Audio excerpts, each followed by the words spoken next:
une nouvelle vidéo au niveau de l'affectation des ménisques cette fois-ci.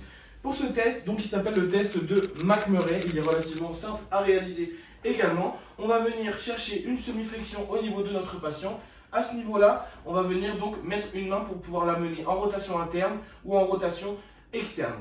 Ensuite, ce qu'on va faire, si on cherche une affectation au niveau du ménisque externe, on va venir chercher la rotation interne pour augmenter les charges de compression sur le ménisque externe. Donc là, je viens chercher ma rotation interne et je viens donc faire des flexions et extensions de genoux.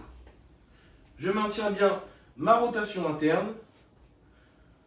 Voilà. Même chose si on cherche donc à prouver une affectation au niveau du ménisque externe, cette fois-ci, non, au ménisque interne, pardon, on va venir cette fois-ci chercher la rotation externe de genou pour augmenter les charges de compression.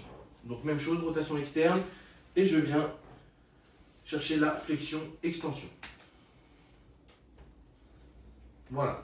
Si on a une reproduction de douleur sur ces tests ou si on a un blocage articulaire ou des petits clics qu'on sent au niveau de l'articulation, on pourra dire que ce test est positif. Ce test, il s'appelle le test de Thessaly. Donc tout simplement, on va demander à notre patient de venir en face de nous, on va lui prendre ses mains, on va lui demander de se mettre en appui monopodal sur la jambe qui est affectée et on va venir donc faire de ce côté-là une première fois. On vient également une deuxième fois, je ne me mets pas en face de la caméra pour que vous puissiez voir correctement, une troisième fois comme ceci et on vient ensuite faire pareil mais de l'autre côté.